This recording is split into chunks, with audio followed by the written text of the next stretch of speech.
Documento 180. O discurso de despedida. Na conclusão da última ceia, após cantarem o salmo, os apóstolos pensaram que Jesus tivesse a intenção de voltar imediatamente ao acampamento, mas ele indicou-lhes que deveriam sentar-se. Disse o mestre: Lembrai-vos de quando vos enviei sem bolsa ou carteira, e até mesmo avisei que não levasseis nenhuma roupa extra, e lembrareis bem que nada vos faltou. Mas agora estáis em tempos turbulentos. Não podeis mais depender da boa vontade das multidões. De agora em diante, aquele que tiver uma bolsa, que a leve consigo. Quando sairdes para o mundo proclamando este evangelho, façais as provisões para o vosso sustento como achardes melhor. Eu vim para trazer a paz, mas ela não surgirá ainda por muito tempo. Chegou a hora do Filho do Homem ser glorificado, e o Pai será glorificado em mim.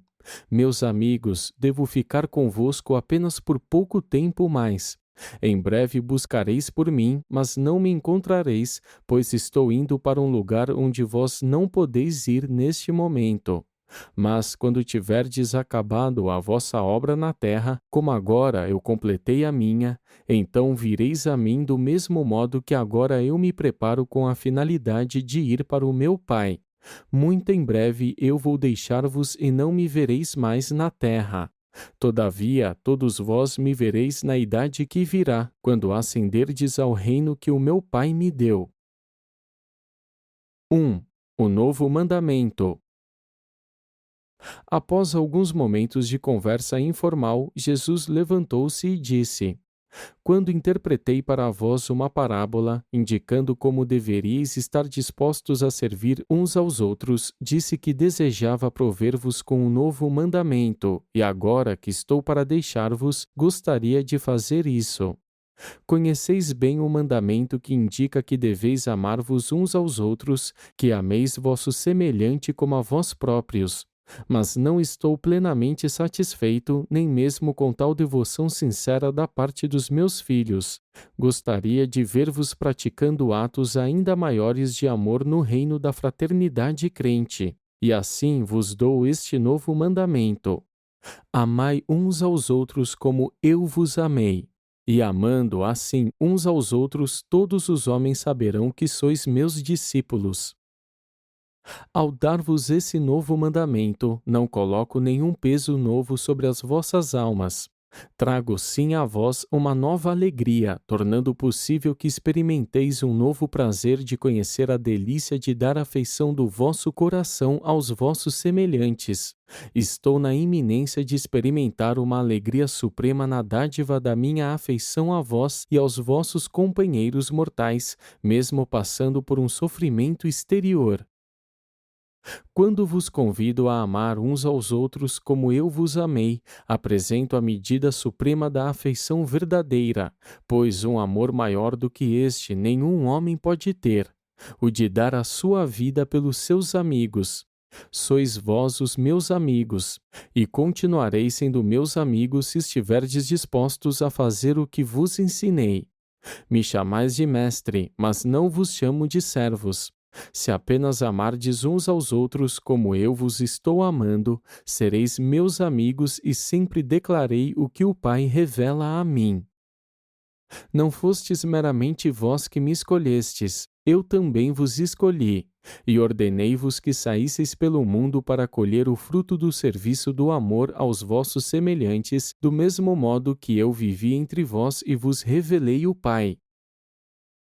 O Pai e eu trabalharemos ambos convosco, e vós experimentareis a plenitude divina da alegria se apenas obedecerdes ao meu mandamento, para que amai uns aos outros do mesmo modo que eu vos amei. Se quiserdes compartilhar a alegria do Mestre, deveis compartilhar o seu amor. E compartilhar o seu amor significa que compartilhastes o seu serviço.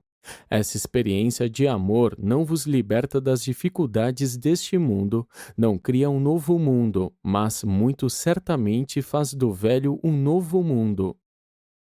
Tende sempre em mente, é a lealdade, não o sacrifício, que Jesus pede.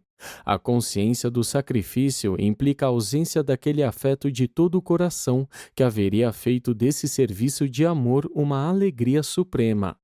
A ideia do dever significa que tendes a mente voltada para o servir e que, pois, falta a emoção poderosa de fazer o vosso serviço como um amigo e para um amigo.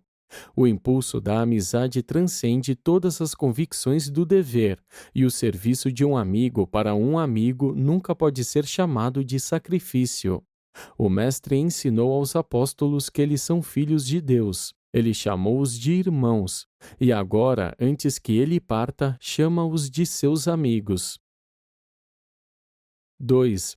A vinha e os ramos. Então Jesus, levantando-se novamente, continuou ensinando aos seus apóstolos: Eu sou a vinha verdadeira e o meu Pai é o cultivador. Sou a vinha e vós sois os ramos. E o Pai exige de mim que vós deis muitos frutos. A vinha é podada apenas para que aumente a frutificação dos seus ramos.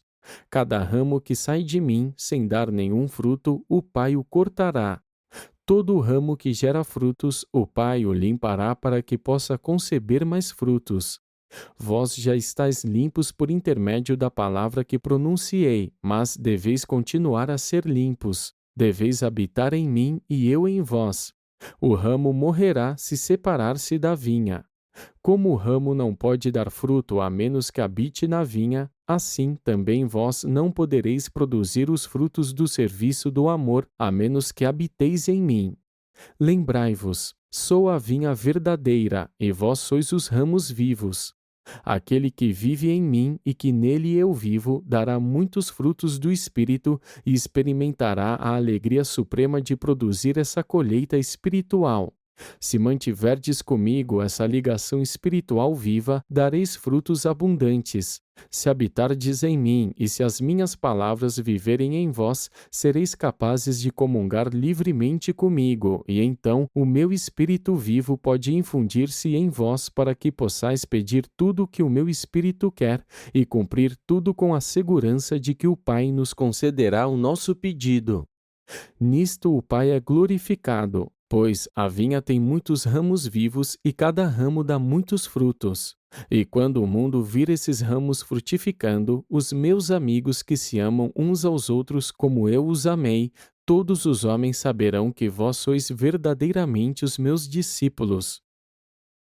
Como o Pai me amou, assim eu vos amei. Vivei no meu amor como eu vivo no amor do Pai. Se fizerdes como eu vos ensinei, vós residireis no meu amor como eu tenho mantido a palavra do Pai e eternamente moro no seu amor. Os judeus há muito ensinaram que o Messias seria um talo que surgiria da videira, dos ancestrais de Davi, e, em comemoração a esse velho ensinamento, um grande emblema da uva e da sua vinha decorava a entrada do templo de Herodes. Todos os apóstolos relembraram essas coisas enquanto o Mestre lhes falava nessa noite na sala do andar de cima. Mas um grande pesar mais tarde acompanhou a interpretação errônea das conclusões do Mestre a respeito da prece. Teria havido pouca dificuldade sobre esses ensinamentos se as suas palavras exatas houvessem sido lembradas e, posteriormente, registradas com fidelidade. Mas, quando o registro foi efetuado, os crentes finalmente consideravam a prece em nome de Jesus como uma espécie de magia suprema, pensando que pudessem chegar a receber do Pai qualquer coisa que pedissem. Durante séculos, almas honestas continuaram a fazer naufragar a própria fé, lançando-a contra esse obstáculo. Quanto tempo demorará ao mundo dos crentes até que se compreenda a prece não como um procedimento destinado a obter-se o que se quer, e sim como um programa para entrar no caminho de Deus, uma experiência para aprender como reconhecer e executar a vontade do Pai? É inteiramente verdadeiro que, quando a vossa vontade tiver sido verdadeiramente alinhada com a dele, podereis pedir qualquer coisa concebida nessa união de vontades e será concedida. E tal união de vontades é efetuada por meio de Jesus, como a vida da vinha flui por meio dos ramos vivos. Quando existe essa conexão viva entre a divindade e a humanidade, ainda que a humanidade ore de modo impensado e ignorante pela despreocupação egoísta e por realizações vaidosas, só poderia haver uma resposta divina: que os talos dos ramos vivos deem mais e maiores frutos do Espírito. Quando o ramo da videira está vivo, só pode haver uma resposta a todos os pedidos: que se produzam mais uvas. De fato, o ramo existe apenas para produzir uvas, e nada pode fazer além de gerar frutos de produzir uvas. E assim, o verdadeiro crente existe apenas com o propósito de conceber os frutos do Espírito, amar o homem como ele próprio tem sido amado por Deus, que nos amemos uns aos outros como Jesus nos amou.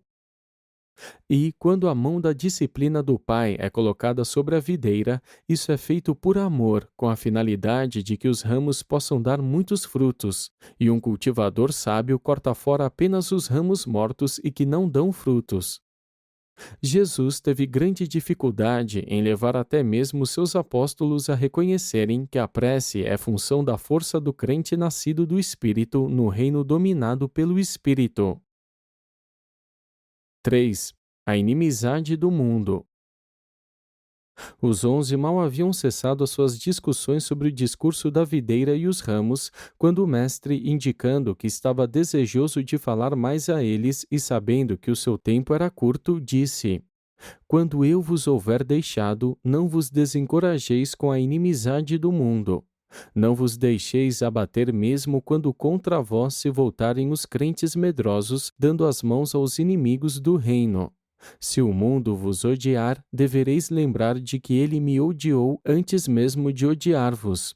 Se fosseis deste mundo, então o mundo amaria o que é dele, mas porque não sois do mundo, este se recusa a vos amar. Estais neste mundo. Contudo, vossas vidas não devem assumir os modos deste mundo. Escolhi-vos e tirei-vos do mundo para representardes o espírito de um outro mundo junto a este mesmo mundo no qual fostes escolhidos. Todavia, lembrai-vos sempre das palavras que eu vos disse. O servo não é maior do que o mestre. Se ousarem perseguir-me, eles irão também vos perseguir. Se as minhas palavras ofendem os descrentes, as vossas palavras irão também ofender aqueles sem Deus. E tudo isso eles farão a vós porque não creem em mim nem nele que me enviou. E por isso sofrereis muitas coisas em nome do meu evangelho. Mas, quando estiverdes passando por essas tribulações, deveis lembrar-vos de que eu também sofri antes de vós por causa deste evangelho do reino celeste. Muitos daqueles que vos atacarão são ignorantes da luz do céu, mas isso não é verdade sobre alguns dentre aqueles que nos perseguem. Se não tivéssemos ensinado a eles a verdade, eles poderiam fazer muitas coisas estranhas sem cair em condenação, mas agora, posto que eles conhecem a luz e presumem rejeitá-la, eles deixam de possuir desculpa para tal atitude. Aquele que odeia a mim, odeia o meu Pai. Não pode ser de outro modo. A luz que, sendo aceita, vos salvaria, se for conscientemente rejeitada, apenas pode condenar-vos. E o que fiz eu a esses homens para que me odiassem com um ódio tão terrível? Nada, exceto oferecer-lhes a fraternidade na terra e a salvação no céu. Mas não lestes na Escritura onde está dito: E eles me odiaram sem um motivo? Contudo, não vos deixarei abandonados no mundo. Muito em breve, depois que tiver ido daqui, enviar-vos-ei um Espírito ajudante. E tereis convosco aquele que tomará o meu lugar entre vós e continuará a ensinar sobre o caminho da verdade e irá até mesmo vos confortar. Não deixeis vossos corações se perturbarem. Credes em Deus e continuai acreditando também em mim. Ainda que eu tenha que vos deixar, não estarei longe de vós. Já vos falei do universo do meu Pai, no qual há muitos locais de permanência. Se isso não fosse verdade, eu não teria repetidamente dito nada a vós sobre os mesmos. Vou voltar para esses mundos de luz, estações no céu do Pai, para as quais vós algum dia ireis ascender. Desses locais vim para este mundo, e a hora agora é aquela em que devo retornar à obra do meu Pai nas esferas do alto. Se então eu for antes de vós para o reino celeste do Pai, certamente eu irei mandar buscar-vos para que vós possais estar comigo nos lugares que foram preparados para os filhos mortais de Deus antes que este mundo existisse. Ainda que tenha de deixar-vos, eu estarei presente junto a vós em espírito, e, finalmente, vós estareis comigo pessoalmente quando tiverdes ascendido até a mim no meu universo, do mesmo modo que eu estou na iminência de ascender ao meu Pai no seu universo maior. E o que eu vos disse é verdadeiro e eterno, ainda que possais não o compreender totalmente. Eu vou para o Pai, e embora vós não possais seguir-me agora, certamente me seguireis nas idades que estão para vir. Quando Jesus sentou-se, Tomé levantou-se e disse: Mestre, não sabemos para onde tu estás indo, e desse modo claro está que não sabemos o caminho. Mas nós te seguiremos assim mesmo nesta noite, se nos ensinares o caminho. Depois de ouvir Tomé, Jesus respondeu: Tomé, eu sou o caminho, a verdade e a vida. Nenhum homem vai ao Pai a não ser por meu intermédio. Todos aqueles que encontram o Pai primeiro encontraram a mim. Se me conhecerdes, vós conhecereis o caminho até o Pai. E vós me conheceis sem dúvida, pois vivestes comigo e ainda agora podeis ver-me. Esse ensinamento, todavia, era profundo demais para muitos dos apóstolos, especialmente para Filipe, que, depois de trocar algumas palavras com Natanael, levantou-se e disse: Mestre, mostra-nos o Pai, e tudo o que disseste ficará claro. E depois de Filipe ter dito isso, Jesus perguntou: Filipe, por tanto tempo eu estive contigo e ainda sequer me conheces? De novo eu declaro: aquele que me viu terá visto o Pai. Como podes então pedir, mostra-nos o Pai? Não acreditas que eu estou no Pai e que o Pai está em mim? Acaso não vos ensinei que as palavras que falo não são minhas palavras, mas palavras do Pai? Eu falo pelo Pai e não por mim mesmo. Estou neste mundo para fazer a vontade do Pai e foi o que eu fiz. O meu Pai reside em mim e trabalha por meu intermédio. Acreditai em mim quando eu digo que o Pai está em mim e que eu estou no Pai. Ou então acreditai em nome da própria vida que eu vivi, a obra. Havendo o mestre saído para refrescar-se e tomar água, os 11 entraram em uma discussão animada sobre esses ensinamentos. E Pedro estava começando a entregar-se a um longo discurso quando Jesus retornou e chamou-os para sentarem-se. 4. O ajudante prometido. Jesus continuou a ensinar, dizendo: Quando eu tiver ido para o Pai, e depois que ele houver aceitado plenamente a obra que fiz para vós na terra, e após ter recebido a soberania final do meu próprio domínio, direi ao meu Pai: Tendo deixado os meus filhos sozinhos na terra, a minha promessa é de enviar a eles um outro instrutor. E, quando o Pai aprová-lo, eu verterei o Espírito da verdade sobre toda a carne. O Espírito do meu Pai já está nos vossos corações, e, quando chegar esse dia, vós ireis também me ter convosco como agora tendes o Pai. Essa nova dádiva é o Espírito da verdade viva. No início, os descrentes não ouvirão os ensinamentos desse Espírito, mas todos os filhos da luz irão recebê-lo com alegria e no fundo do coração. E vós conhecereis esse Espírito quando ele vier, como vós me conhecestes, e recebereis essa dádiva nos vossos corações, e ele residirá em vós. E assim percebereis que não hei de deixar-vos sem ajuda e sem guiamento. Eu não vos deixarei em desolação. Hoje posso estar convosco apenas pessoalmente. Nos tempos que virão, eu estarei convosco e com todos os outros homens que desejarem a minha presença, onde quer que estejais, e com cada um de vós ao mesmo tempo. Não conseguis discernir quão melhor é que eu vá embora, que eu vos deixe na carne para que eu possa estar convosco melhor e mais plenamente em espírito. Em poucas horas o mundo não me verá mais, porém continuareis a conhecer-me em vossos corações assim que eu enviar-vos este novo instrutor, o Espírito da Verdade. Do modo como vivi convosco pessoalmente, então viverei em vós. Serei um com a vossa experiência pessoal no reino do Espírito. E quando isso vier a suceder, vós sabereis certamente que estou no Pai, e que, conquanto a vossa vida esteja oculta em mim como está o Pai, também eu estou em vós. Eu amei o Pai e mantive a sua palavra. Vós me amastes e ireis manter a minha palavra. Como meu Pai deu-me seu Espírito, também eu dar-vos-ei o meu Espírito. E esse Espírito da verdade que vos outorgarei neste mundo vos guiará e vos confortará, e finalmente vos conduzirá a toda a verdade. Estou dizendo todas essas coisas a vós enquanto ainda estou convosco, a fim de que possais estar mais bem preparados para resistir às provações que mesmo agora já estão caindo sobre nós. E quando esse novo dia vier, vós estareis resididos pelo Filho tanto quanto pelo Pai. E essas dádivas do céu trabalharão sempre uma com a outra, como o Pai e eu temos trabalhado na terra e diante dos vossos próprios olhos como uma pessoa, o Filho do Homem. E esse Espírito amigo trará à vossa lembrança tudo o que eu vos ensinei. Como o mestre parou por um momento, Judas Alfeus ousou fazer uma das poucas perguntas que tanto ele quanto seu irmão fizeram a Jesus em público. Disse Judas: Mestre, tu sempre viveste entre nós como um amigo.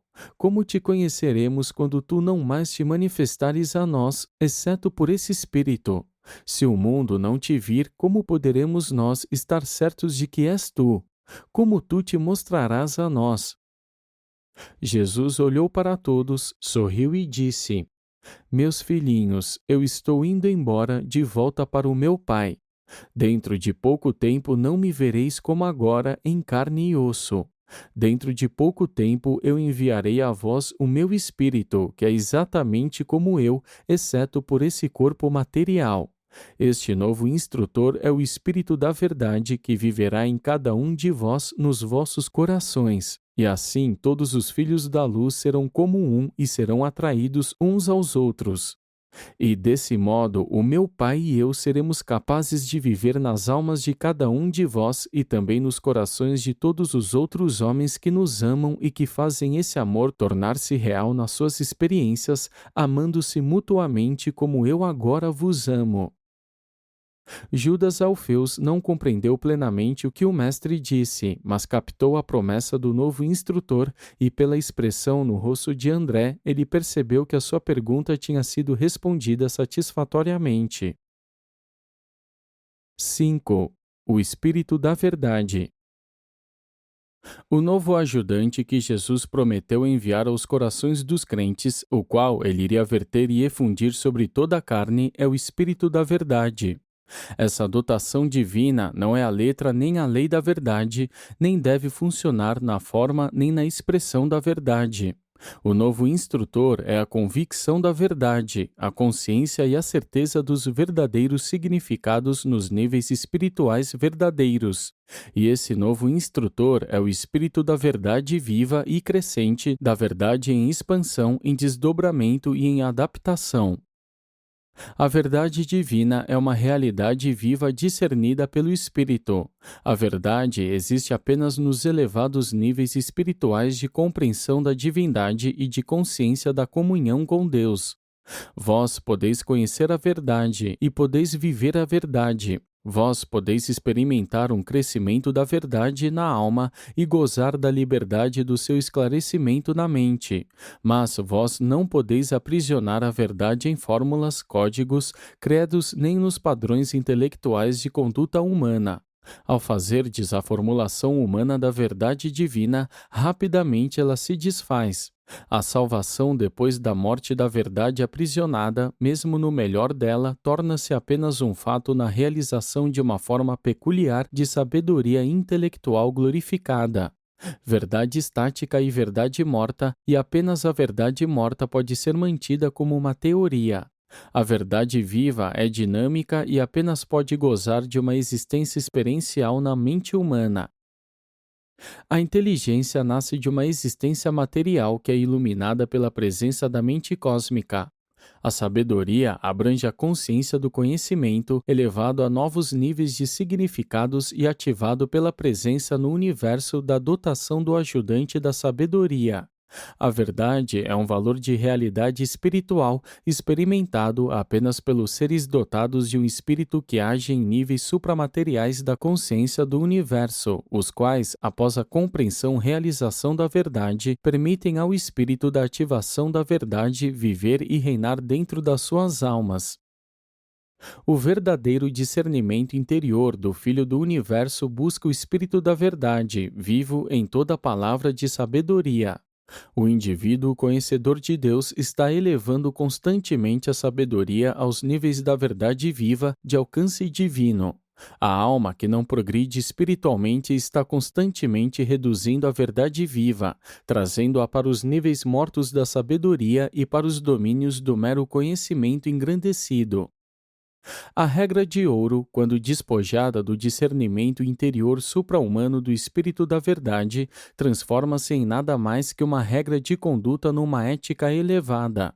A regra de ouro, quando interpretada literalmente, pode tornar-se um instrumento de grande ofensa ao semelhante.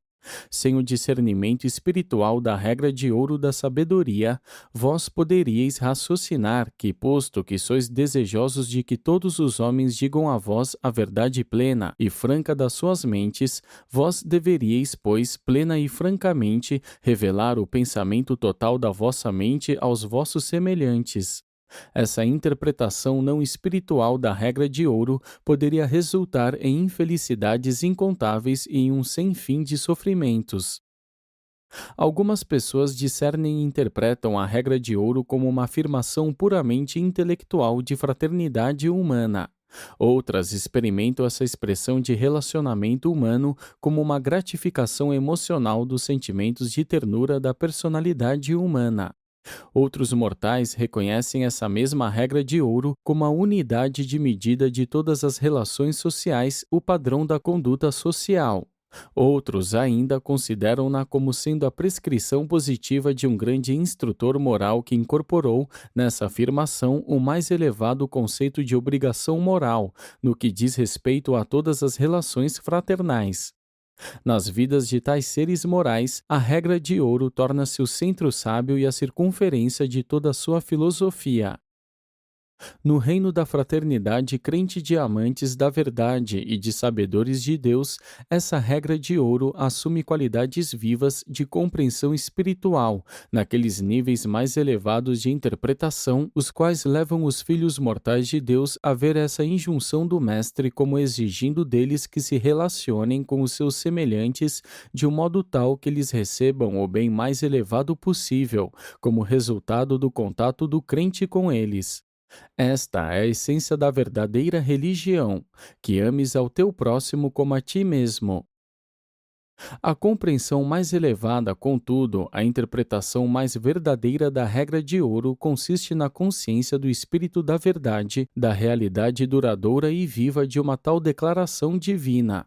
O verdadeiro significado cósmico desta regra de relacionamento universal é revelado apenas na sua compreensão espiritual, na interpretação da lei de conduta feita pelo Espírito do Filho para o Espírito do Pai que reside na alma do homem mortal.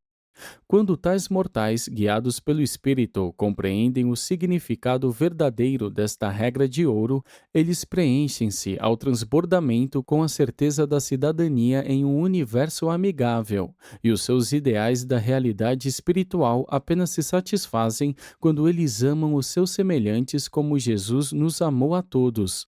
E é esta a realidade da compreensão do amor de Deus. Essa mesma filosofia da flexibilidade viva e da adaptabilidade cósmica da verdade divina às exigências individuais e à capacidade de cada filho de Deus deve ser percebida antes que possais esperar compreender adequadamente o ensinamento e a prática do Mestre, quanto à não resistência ao mal. O ensinamento do Mestre é basicamente um pronunciamento espiritual. Mesmo as implicações materiais da sua filosofia não podem ser de ajuda se consideradas independentemente das suas correlações espirituais. A essência da injunção do Mestre consiste na não resistência de toda reação egoísta ao universo combinada à realização dinâmica e progressiva até níveis probos de valores espirituais verdadeiros. A beleza divina, a bondade infinita e a verdade eterna, de conhecer Deus e de tornar-se cada vez mais semelhante a Ele. O amor e a ausência de egoísmo devem estar submetidos a uma interpretação constante e vivamente readaptadora dos relacionamentos, de acordo com o guiamento do Espírito da Verdade. O amor deve, assim, captar os conceitos sempre mutantes e em ampliação do bem cósmico mais elevado para o indivíduo que é amado. E então o amor continua a assumir essa mesma atitude no que concerne a todos os outros indivíduos que possivelmente venham a ser influenciados pelo relacionamento crescente e vivo do amor de um mortal guiado pelo Espírito aos outros cidadãos do universo. E toda essa adaptação viva de amor deve ser efetuada tanto à luz ambiente do mal presente, quanto à luz da meta eterna da perfeição do destino divino.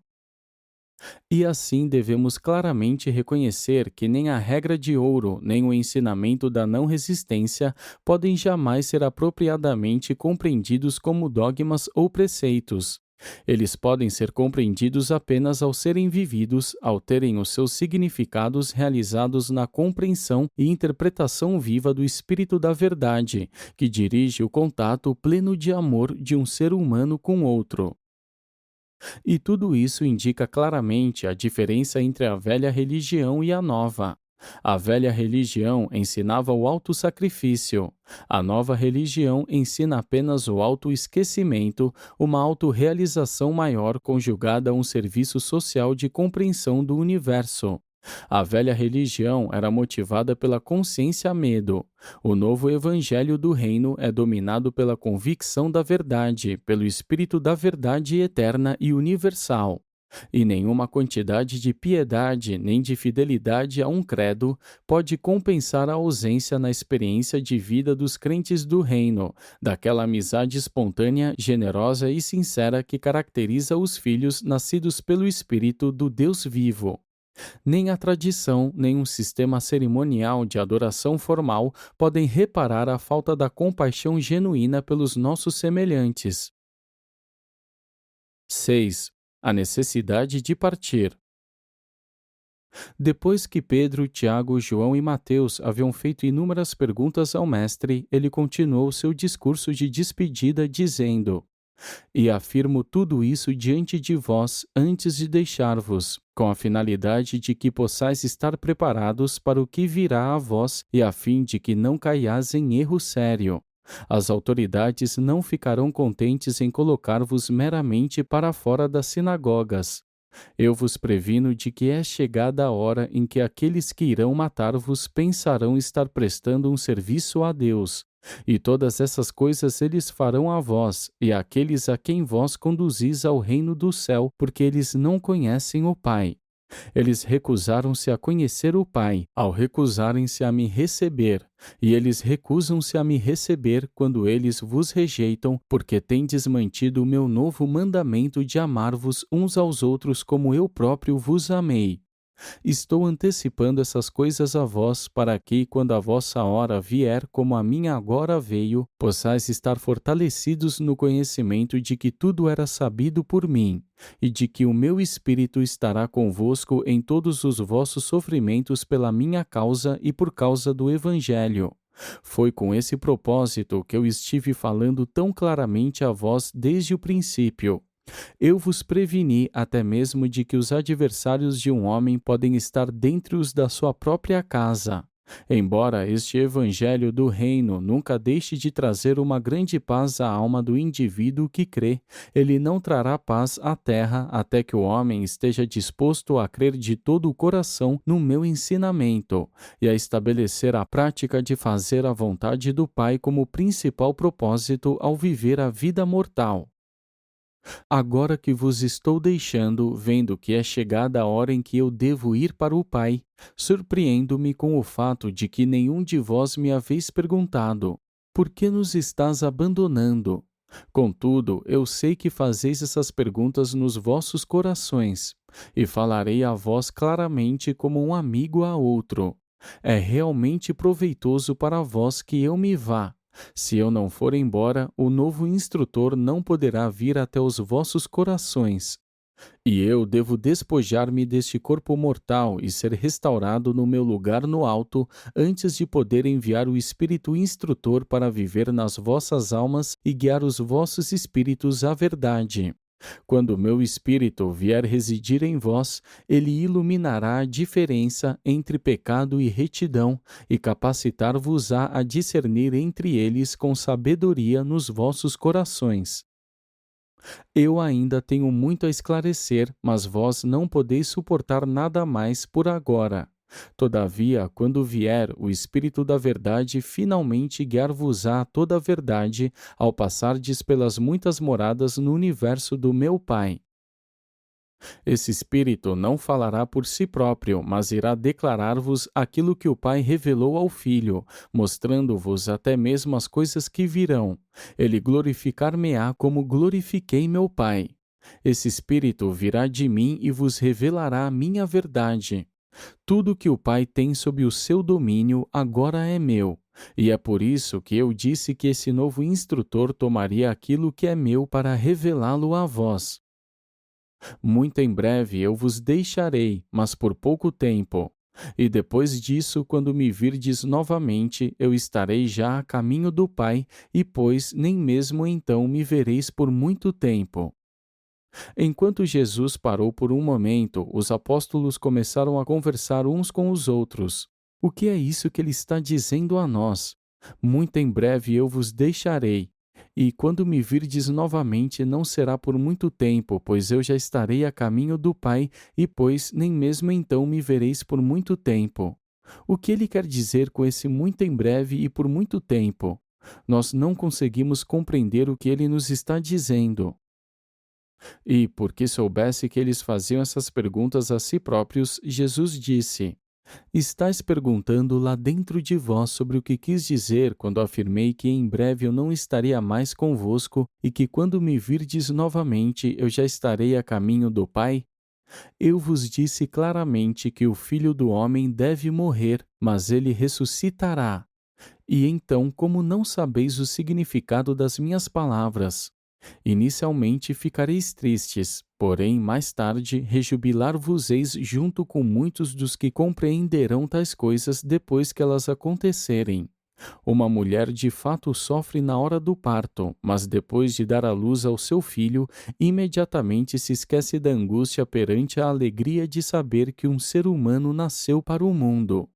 E assim será com a vossa tristeza na hora da minha partida, mas eu vos verei de novo em breve, e então a vossa tristeza transformar-se-á em júbilo.